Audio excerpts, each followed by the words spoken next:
Bonjour les amis, bienvenue sur Matière à Profit, la chaîne dédiée aux mines. Allons voir tout de suite le prix de l'once d'or. L'once d'or qui perd moins 0,26% au moment où je vous parle. Je vous parle donc de Thaïlande, donc avec le décalage horaire. Vous êtes très certainement plutôt vers 6 heures du matin le 26 février. Ce qu'on peut observer sur ce graphique, si on dézoome un peu, c'est que nous avions ici un diamant. Je vous en ai déjà parlé dans nos analyses techniques précédentes. Vous avez pu voir qu'à la sortie de ce diamant par le haut, nous avions eu ce que je vous avais parlé à ce moment-là, une très forte hausse. Très forte hausse qui a été d'ailleurs au-delà de mes prévisions, dirais-je, car je vous ai dit qu'on buterait très certainement sur ce trend jaune qui, je vous le rappelle, ce trend jaune est ce que je pense être un canal qui est tout à fait opportun de suivre pour avoir une valeur intrinsèque de la valeur actualisée de l'once d'or. Par contre, le canal blanc, qui est en blanc, qui est beaucoup plus large, lui, c'est le canal haussier que dessine l'once d'or. On est en canal haussier depuis le 22 novembre 2018, mais avant ça, nous avions eu un petit canal baissier, et puis encore avant ça, on avait eu aussi un canal haussier. Vous savez, tout comme moi, si vous vous intéressez à l'or, au prix de l'or, que les prix de l'or sont cycliques.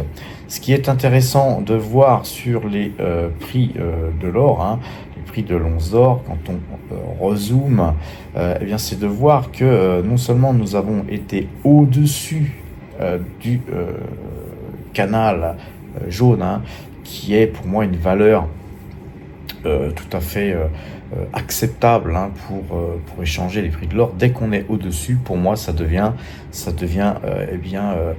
des prix sur lesquels il faut plutôt éviter d'acheter, et on peut conserver évidemment nos mines d'or, l'or qu'on a en possession, etc. Mais on évite d'acheter à ce prix-là, car nous sommes, à mon avis, sur des prix survalorisés, tout comme quand on était en deçà de ce canal jaune ici. On était sur des prix sous-valorisés quand l'or était ici sur 1800, entre 1800 et puis toute cette période-là où on était au-dessous du prix de l'or, c'était plutôt des occasions d'achat.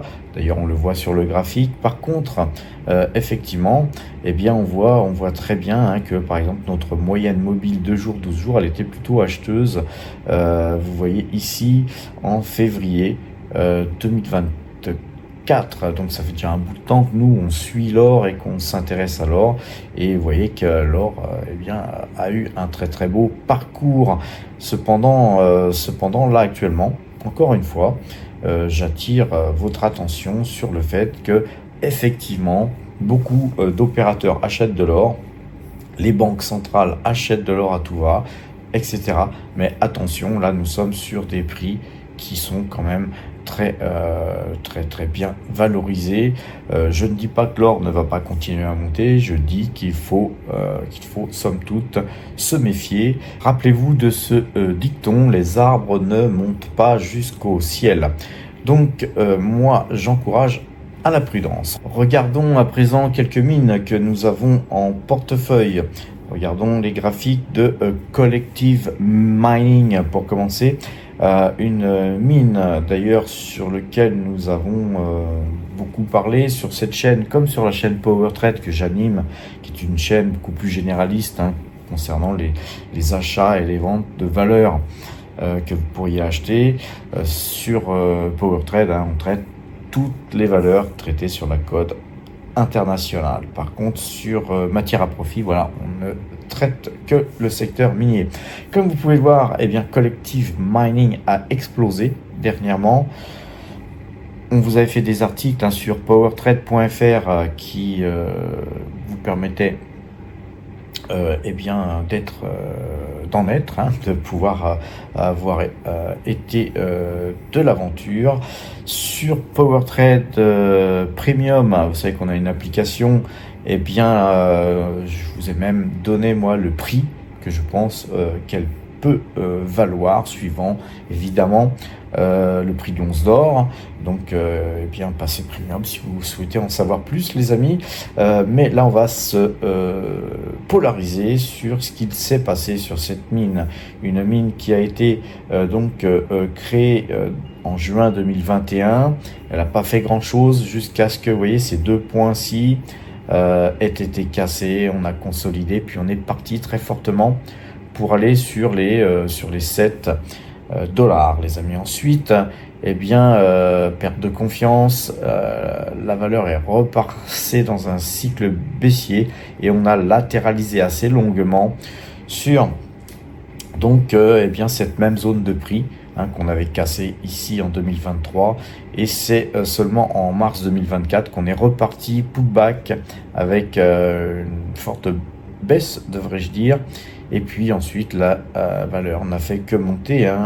Depuis juillet 2024, on a une valeur qui a le vent en poupe. Si on regarde combien on a fait en pourcentage avec le Matrix, eh bien au jour d'aujourd'hui, eh bien vous avez fait 193 et quelques pourcents, tout simplement en ayant simplement holdé, conservé cette mine qui, à mon avis, a encore de la puissance pour pouvoir partir encore plus haut. Allez voir l'interview qu'on a fait concernant justement Collective Mining. C'était Gilles Lerat, mon ami et associé, qui avait interviewé le directeur financier de Collective Mining.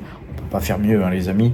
On essaye de vous en donner plus. Donc vous avez la possibilité d'aller regarder cette vidéo qui est donc sur cette chaîne et une vidéo somme toute très très intéressante quand on sait que le staff est bien investi dans cette mine, et quand ils investissent pas des petites sommes. Donc Collective Mining a gagné 8,06% hier à la clôture, alors que le secteur minier en général, d'ailleurs bourse en général, était en pleine, je dirais pas déconfiture, mais avec de fortes prises de bénéfices.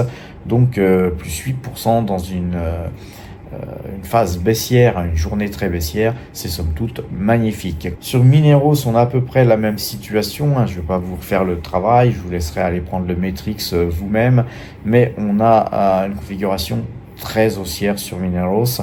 Mineros, contrairement à Collective Mining, elle génère du cash, puisque c'est déjà une mine en exploitation, et une mine qui a donné d'ailleurs dernièrement des très très bons résultats. Le jour des résultats, on ne sait pas pourquoi exactement ça a dévissé autant. On pouvait s'attendre à une prise de bénéfices sur des résultats qui auraient pu ne pas être très très bons, mais justement ils étaient excellents. Et donc pourquoi cette mine a-t-elle baissé? On va pas chercher à comprendre. En tout cas, ce qu'on peut voir, c'est que graphiquement, tous ceux qui ont vendu là sur ces points-là, ils doivent commencer à le regretter. Moi, je vous avais dit que sur cette mine, moi, je ne vendais pas, je gardais mes positions, position que nous avions achetée à 1,80 $. Aujourd'hui, on est à 2,08 $. C'est déjà un beau parcours, mais je pense que c'est pas terminé. Donc nous conservons Minerals qui gagnait donc hier en clôture 4%. On a Aura Mineral, une mine aussi qu'on a dans le portefeuille débutant.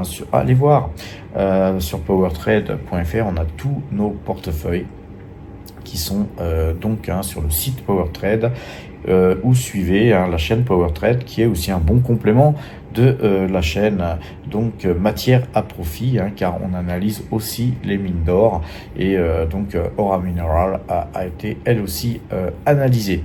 B2Gold aussi montait de 0,25%. Alors dans un marché très baissier, c'est un exploit, donc c'est une mine qui avait cassé, vous voyez ce trend orange là, quand nous avions acheté, c'est tout simplement techniquement parce que ce trend avait été cassé, on le regrette pas, c'est une mine qui monte bien, et puis regardez graphiquement, si on dézoome, bien on voit qu'on a une période baissière depuis août 2020, c'est un titre qui n'a fait que baisser. Et vous savez que autant que les arbres ne montent pas jusqu'au ciel, que des valeurs du type B2Gold, elles ne descendent pas au sous-sol non plus, elles rebondissent au bout d'un moment, et vous voyez que là on a une sorte de bottom ici, qui était le même bottom que nous avons ici là en mars 2020, et donc en mars 2024, 4 ans après, on a retouché ce bottom, on a rebondi, et puis nous avions en janvier 2025 retouché ce bottom. C'est à peu près la période où nous avons acheté. Donc nous avons acheté sur un troisième rebond qu'on estime être un très bon rebond, qui sera peut-être le dernier et ultime rebond, les amis. En tout cas, pour en être certain et pour en être sûr, pour ceux qui seront plus prudents ou pour ceux qui ont déjà fait le mouvement avec nous, vous pourrez attendre la cassure de ce trend jaune qui est un triangle.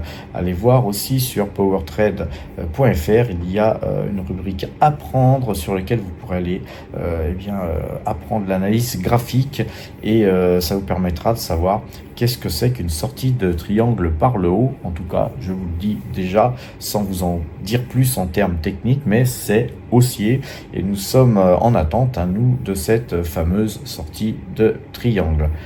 Il y avait Horizon, une valeur qu'on a encore sur le portefeuille mine, mais sur le portefeuille PowerTrade, on l'a vendu. On avait eu de très très bons résultats. Elle aussi, elle attend une cassure de ce trend jaune.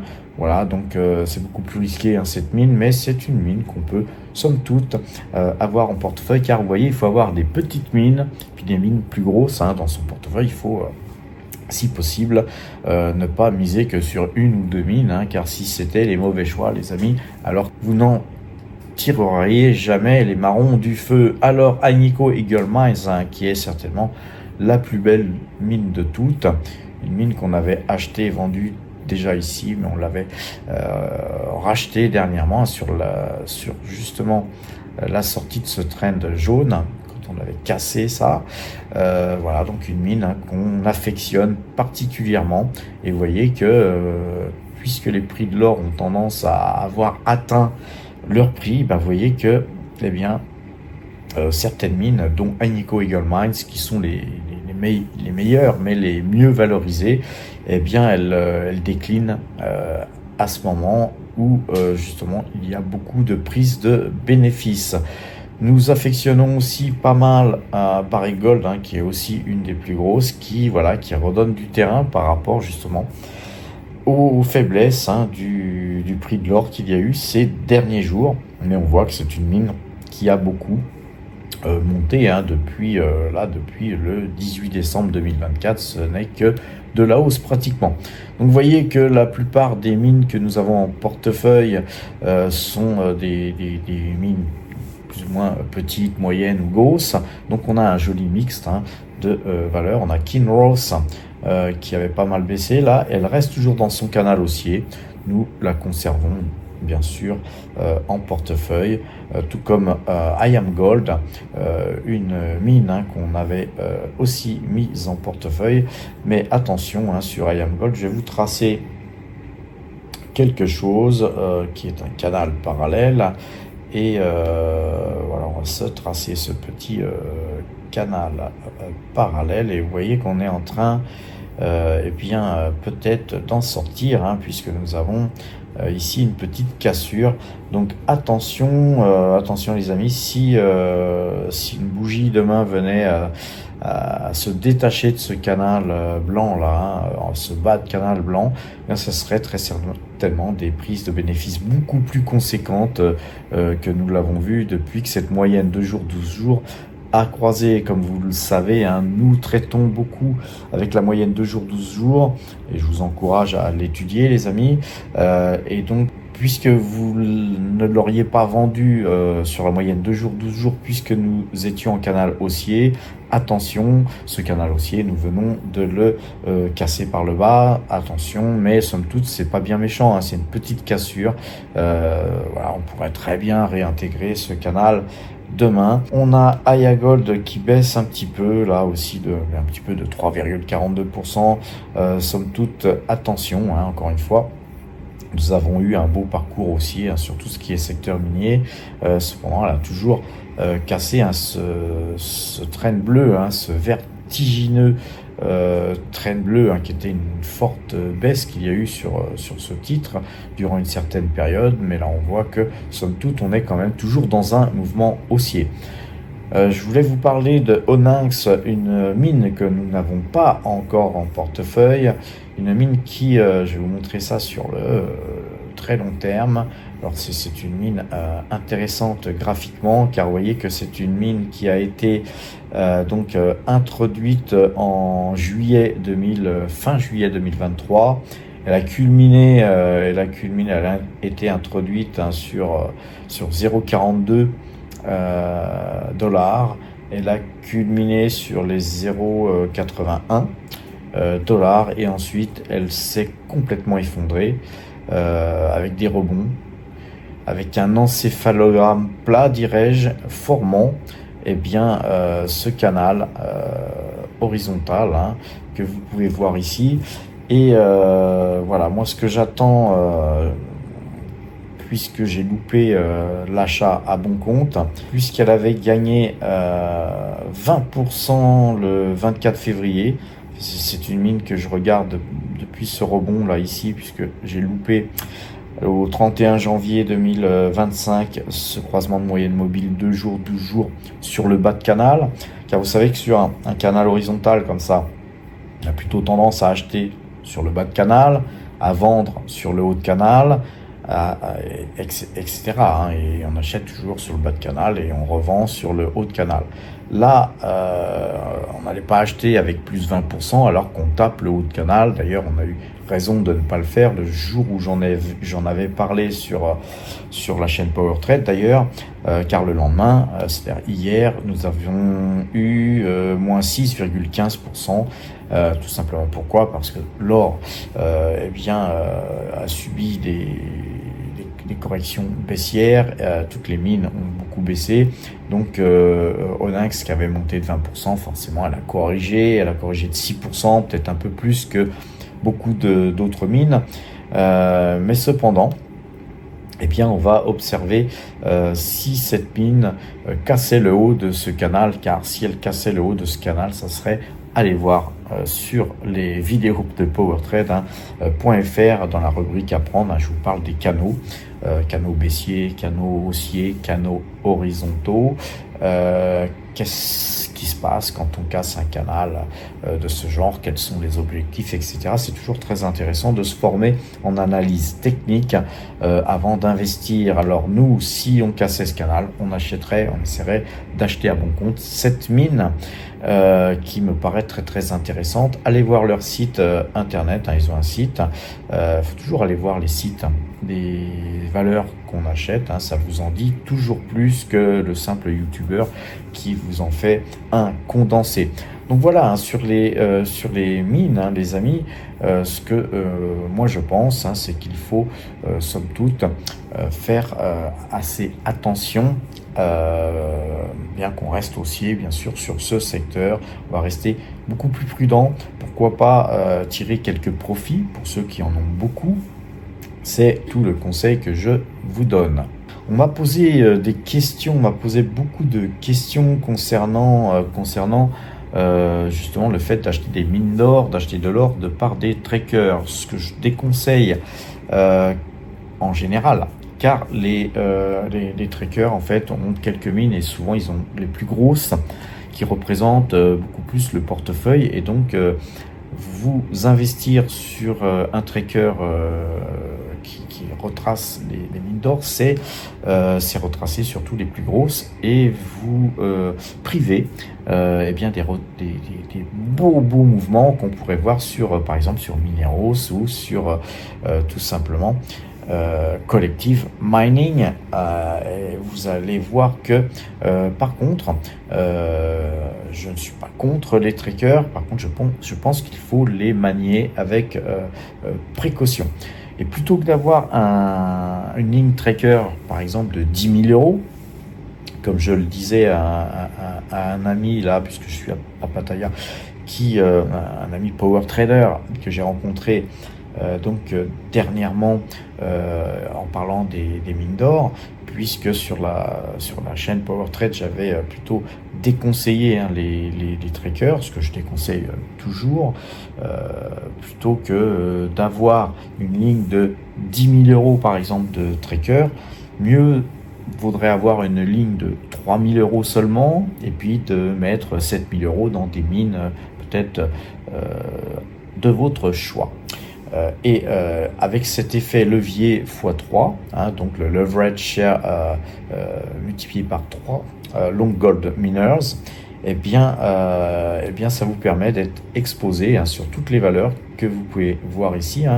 Vous allez sur Zone Bourse, vous regardez la composition donc de ce tracker, et vous voyez qu'on a Newmont, Barrick Gold, Franco Nevada, Agnico Eagle Mines, etc. Et vous voyez qu'on a les plus grosses qui sont les plus représentées dans ce portefeuille, et que effectivement après vous avez aussi B2Gold, etc. Donc vous avez quand même une diversification qui est sympathique. Vous avez un effet levier x3 qui vous permet eh bien de pas mettre autant d'argent dans ce tracker, et donc vous diminuez le risque, puisque au lieu de mettre 10 000 euros par exemple, vous mettez que 3 000 euros, donc votre exposition à ce tracker est minimisée par la somme que vous mettez dessus, et puis ça vous permet d'avoir un effet levier sur les mines, et puis de conserver votre argent pour soit être dans un autre secteur que les mines, soit être dans des mines sélectionnées par vos choix. Donc voilà comment aussi faire du money management tout en utilisant les trackers. Mais par contre, je déconseille quand même fermement de n'avoir qu'un portefeuille mine, secteur mine, qu'avec un tracker, les amis. C'est à mon avis pas le bon choix. Voilà, sur ces bonnes paroles les amis, je vous souhaite une bonne fin de journée, puisque pour vous c'est la matinée qui commence. Portez-vous bien et à très bientôt.